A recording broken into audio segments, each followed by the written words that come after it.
Welcome to an open letter to Dana White. If you don't know who that is, just know that no modern sociologist would object to Mr. White being named Man of the Year. He has had and continues to exert a profound effect on the American public consciousness and its moral structure. Dana White is currently the president of the UFC, and under his stewardship it has become noted for its focus on sportsmanship.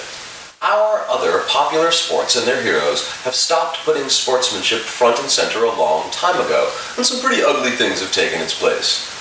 Over in the world of the UFC, things are already plenty ugly enough, and it has shown us conclusively that no amount of swagger or bluster or bad attitude can help you take a punch, or avoid one. This is culturally valuable. We owe this to Dana White. If you take a dim view of combat sports, just know that in that world, sportsmanship represents a kind of patriotism or brotherhood that is sometimes prized even above victory. Again, for this we have Dana to thank. Dana. Big fan. Hi, my name is Eric. I'm a martial arts flavored Pilates instructor out of Austin, Texas. Quick history lesson. Before the millennial craze, Pilates belonged to ballet for some 60 years.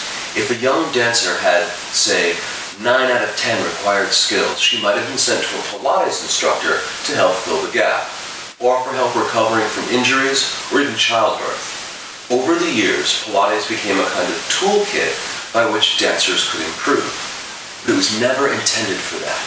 Any research will show that Mr. Pilates himself was a fighter and a soldier interested in combat. If you know how to look, you can see it in the movements he created and in the ones he chose to expand upon. Can you see where I'm going with this, Dana? What Pilates did for 6 decades for ballet, which is refine body mechanics, it can finally do for fighters.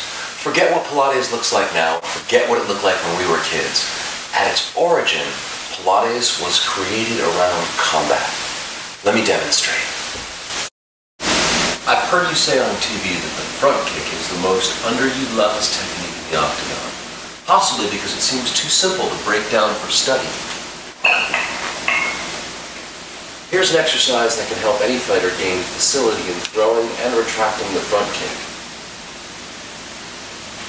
After the extension, the additional reach from the hips doesn't take the rib cage off combat center line. This builds a lot of strength in the waist and the core, where this kind of power is important. Letting the rib cage come offline, like so, and then getting back on the center line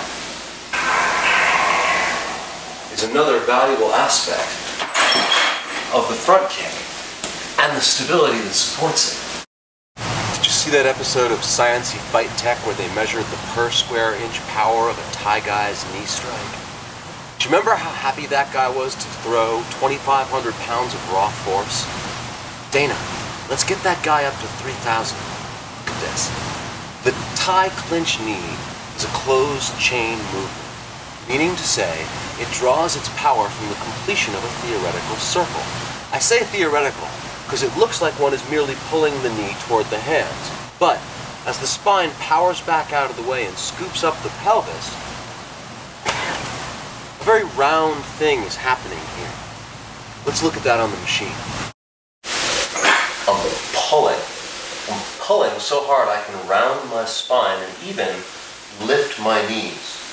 With this tension set and well understood, I can move the base of support without losing the energy of the spine. A sequence of these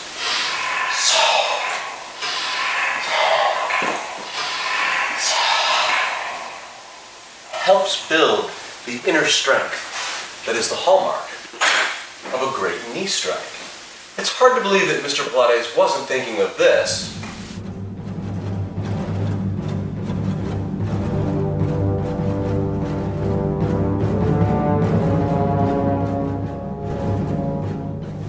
When he invented this.